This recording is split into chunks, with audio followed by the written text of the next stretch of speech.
I thought I'd make a little postlude while I'm at this idyllic place. This is an area that is been sort of done as a Japanese garden, and you can just feel it here.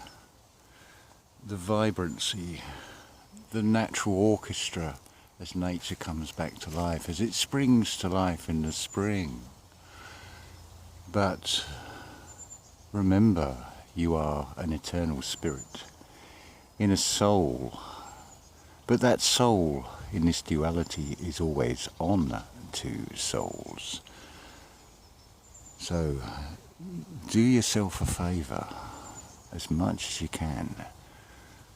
Get out there.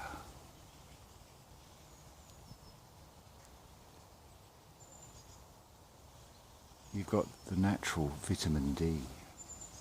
And of course, hopefully this will show. It's very important to do the earthing. If you think about how this world is, there's always talk of sinkholes. Is it any wonder that it's been turned into Swiss cheese with what is going on? When you consider that the mining, the mindset of it's all mine, has always been extraction, taking away, not one thought about putting anything back, giving back to Mother Earth. And it creates a sinkhole. And that is why humanity falls, because they are fools when they are allowing themselves to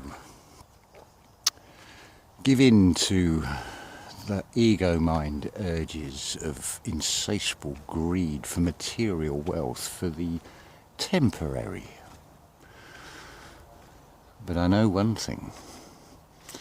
When you're up against something that is artificial, it lacks the one thing that humanity has almost forgotten that it has. You'll hear expressions like your God-given gifts. Well, what is it that we all have? Some of you may excel at writing or painting, or turning your hands to DIY, or whatever. They're useful skills to have, as long as they're done in the right way and they're not done in a way that is competing against each other. But that God-given gift on a level playing field must surely be the one thing that you come into this world with, and that is your own wonderful human imagination. Because you set the limits of what you will think is possible or impossible. You've already found the one limit. You've probably forgotten that you are the creator in a personified form, an infinite individual form. But you are what you are, because I am what I am. As I say of I, applies equally to you. And imagination, imagine what you can do with imagination. Where will that take you? What will you discover? What will you find? What will you choose not to find? Quantum potential.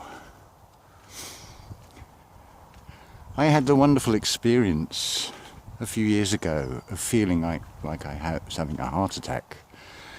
The sensation was very much like when you wring out a dishcloth or a flannel and it contorts. But what it showed me was a potential. I have to use, oh look at this,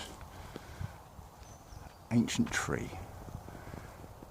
and this wonderful building. Hopefully that will show, because I've got the camera on the reverse. Yeah, just think of it like the mind is like pretty much like a Ferrari, like a sports car. When you own that mind, do you not want to take it for a spin? Do you not want to see what its potential speed is? Personally, I wouldn't try and find the maximum, the other limit, because when there is infinite possibilities, there is so much to experience, and of course it is always in the now moment. You want to know the shape of the earth? It's very simple. When you understand that everything outside of you is external, so whatever way I go, it's the limit of my imagination. This is all around me. It is the sepulchre. It is the dot in the middle of the circle. You are the centre point of your existence, your experience while you're in these physical vessels. What you do with that time is entirely up to you. You can make it hard for yourself. You can make it easy for yourself. Oh, look at this. I have to show you this. This is magic.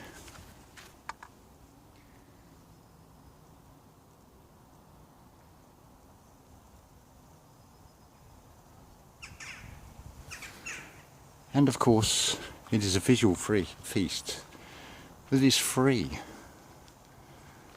If you just look around and you just observe, pay attention to the signs by the day. Nature are giving them to you. But so, of course, is the synthetic, which will be the subject of my next video. We're going to look at the big picture. There's several interpretations as to what the big picture is. So, hopefully you'll be intrigued and would like to find out. So I shall say ta-ta for now.